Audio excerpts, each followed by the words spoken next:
So you served for 7 years in the Marine Corps as an infantry and special operations platoon commander. What was it about your experience in the Marine Corps that made you decide to be a development professional and ultimately to found Nuru International?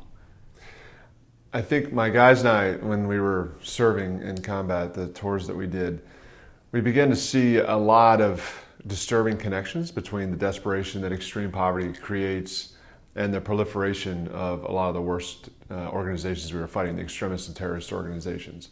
You know, if a 19-year-old male, instead of planting a roadside bomb for $3, had a meal and the ability to put food on their kid's table, they wouldn't plant that bomb.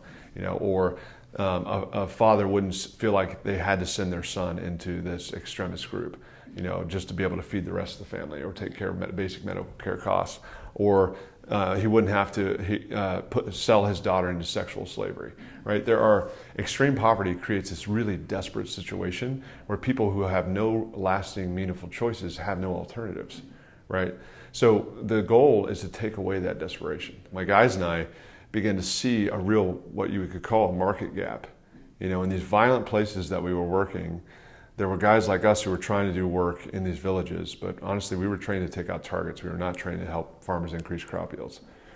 And then you had aid workers who were trying to work in these fragile states, but they were doing humanitarian assistance and disaster relief operations, some handouts, and a lot of problems with kidnappings and killings also of the workers. So we saw a need for a hybrid, you know, like a transitional community development, like community developments that's sustainable in these fragile places, staffed by people who can operate in very unsecure environments, people like me and my guys on my teams. So that was the kind of genesis of this idea for this third way, right? This different approach to helping provide economic development, sustainable community development in some of the most violent places in the world. So after 7 years, then you left the Marine Corps, and you decided to pursue your idea, and then you went to Kenya. Does that mean that you're going to expand and go to, you know, areas of the world that are in more conflict? Yeah. So let me talk a little bit about our stage of development. Yeah. We've almost hit proof of concept. We're almost there. There's one final component, and that when we talk about proof of concept for the Nuru model, we had to hit impact sustainability in Kenya. We had to hit leadership sustainability in Kenya. We've done both as we've attributable impact in our 4 impact programs now in Kenya. Our leadership team, our Kenyan team, is ready to go. They're scaling it on their own at this point. The final component is financial sustainability.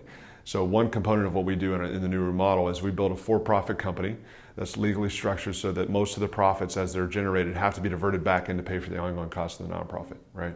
Of the integrated approach. And so this year that model is going to be profitable, but it's going to take another 3 years of growth for it to be profitable enough to be able to subsidize the complete cost of Nuru Kenya. So Nuru International will continue granting Nuru Kenya smaller and smaller grants over the next 3 years until they're completely independent financially in 2019. So that's kind of where we're at there, but we have begun to think about our first conflict state. So we've started the search for what country that's going to be. We've begun to work on things like security strategy and begun to work on how do we take the framework, the model that we've built and tested and really proven into this context. What are some modifications that we need to make now as we begin to take on our first fragile state, et cetera.